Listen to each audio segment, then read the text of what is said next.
Hello friends, स्वागत है एक और मस्त और ज़बरदस्त वीडियो में जिसमें हम लोग कवर करने वाले हैं डिस्ट्रीब्यूशन ऑफ चार्ज। ये टॉपिक काफ़ी इम्पोर्टेंट है पूरे इलेक्ट्रोस्टैटिक्स के लिए।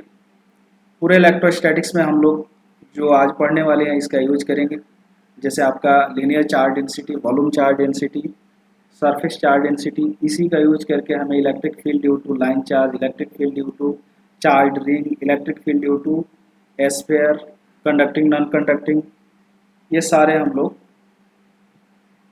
फाइंड करेंगे। तो चलिए शुरू करते हैं। डिस्ट्रीब्यूशन ऑफ चार्ज जो होता है वो दो टाइप्स का होता है। एक आपका डिस्क्रीट डिस्ट्रीब्यूशन ऑफ चार्ज, जिसमें चार्ज जो है अलग अलग पाए जाते हैं। जैसे बाई द वे मान लिया हमने ये चार्ज Q1 है, ये चार्ज यहाँ पे Q2 है, ये चार्ज हमारा Q1 हो गया, ये चार्ज हमारा Q2 यहाँ पे है, चार्ज Q3 हमने यहाँ ले लिया। तो ये तीन चार्ज का एक सिस्टम बनेगा जो डिस्क्रीट फॉर्म का है। इसमें यूनिफॉर्म कुछ भी नहीं, कहीं है चार्ज तो कहीं बिल्कुल चार्ज नहीं है। तो ये हमारा इस तरह का हो गया डिस्क्रीट डिस्ट्रीब्यूशन ऑफ चार्ज। अब एक आपको आगे है continuous distribution of charge. Continuous distribution of charge and amount of charge distributed uniformly और non uniformly on a body. अगर किसी बॉडी में बाय द वे पूरे सरफेस पर चार्ज है तो इसको हम बोलेंगे यूनिफॉर्म या कंटिन्यूअस डिस्ट्रीब्यूशन। जिस तरह से चार्ज ऑन रिंग हो गया ये। अगर किसी लाइन पर चार्ज है तो ये भी आपका यूनिफॉर्म चार्ज डिस्ट्रीब्यूशन यानी कि कंटिन्यूअस डिस्ट्रीब्यूशन ऑफ चार्ज में आ जाएगा। कंटिन्यूअस डिस्ट्रीब्यूशन ऑफ चार्ज जो होता है आपको बेसिकली तीन टाइप्स हम पढ़ने वाले हैं यहाँ पे, जिसमें सबसे पहला है लाइन चार्ज डिस्ट्रीब्यूशन। अगर किसी बॉडी पे जो ऑलरेडी लीनियर है, लाइन के फॉर्म में है, तो उस पर जब चार्ज होगा तो उसको हम बोलेंगे लाइन चार्ज डिस्ट्रीब्यूशन। अगर चार्ज लाइन के ऊपर होगा तो ये हमारा लाइन चार्ज डिस्ट्रीब्यूशन होगा।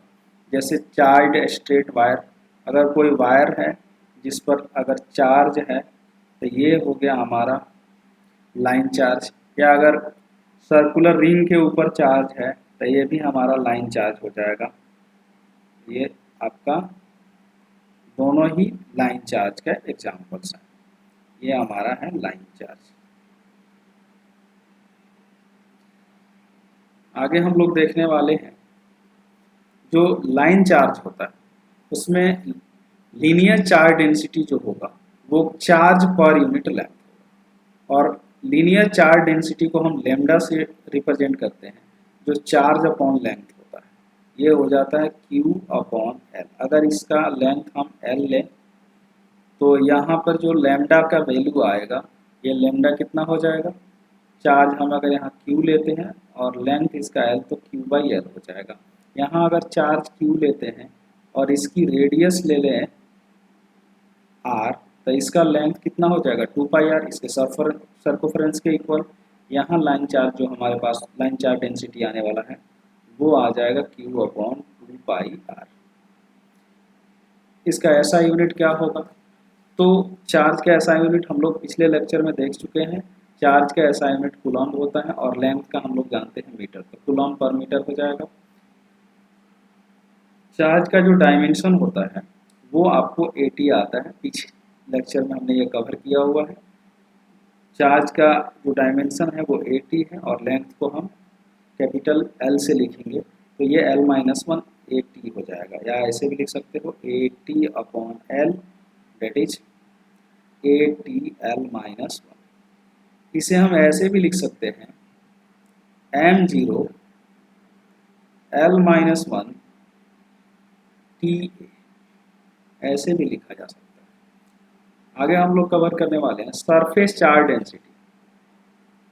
सरफेस चार्ज डेंसिटी और सरफेस चार्ज डिस्ट्रीब्यूशन। अगर किसी बॉडी के सरफेस पर चार्ज है, बाय द इसके सरफेस पर अगर चार्ज हमने ले लिया तो इसको हम सरफेस चार्ज डेंसिटी से रिप्रेजेंट करते हैं इसके चार्ज को। और चार्ज पर यूनिट एरिया को हम बोलते हैं surface charge density. Surface charge density जो होता है वो सिग्मा होता है, जो आपको Q अपॉन ए हो जाएगा। अगर इस दोनों ही बॉडी का अगर एरिया हम इसका एरिया ए लें, इसका भी एरिया अगर surface area total surface area A लेते हैं तो सरफेस चार्ज डेंसिटी जो हो जाएगा Q अपॉन ए यहाँ भी होगा, जो टोटल चार्ज है Q यहाँ इस बॉडी का। इसके सरफेस एरिया अगर ए लेते हैं, चार्ज भी हम Q लेते हैं, तो इसका भी सरफेस चार्ज डेंसिटी क्या हो जाएगा, Q अपॉन ए हो जाएगा। इसको सरफेस चार्ज डेंसिटी को हम सिग्मा से रिप्रेजेंट करते हैं, जो चार्ज अपॉन एरिया होता है। ऐसा यूनिट क्या होगा, तो चार्ज का ऐसा यूनिट हमारे पास कूलम्ब है और एरिया का ऐसा यूनिट मीटर स्क्वायर, तो ये हो जाएगा A T upon L square, that is A T L minus. आगे देखने वाले हैं volume charge density. Charge distributed throughout the volume of body, that is charge on dielectric spheres. Charge पर unit area is called volume charge density. अगर किसी body के volume के अंदर चार्ज अगर हम लेते हैं, अगर ये वॉल्यूम के अंदर अगर चार्ज लेते हैं, इसके चार्ज को अगर हम Q कहें और इसके वॉल्यूम को हम कह दें V, तो वॉल्यूम चार्ज डेंसिटी को हम रिप्रेजेंट करते हैं रो से, जो हो जाएगा आपको Q upon V। Charge upon volume, charge को हम Q लिखते हैं, वॉल्यूम को V लिखते हैं। ऐसा यूनिट क्या होगा, तो चार्ज का ऐसा यूनिट कूलम्ब, वॉल्यूम का ऐसा यूनिट मीटर क्यूब, तो ये हो जाएगा आपका कूलम्ब पर मीटर क्यूब।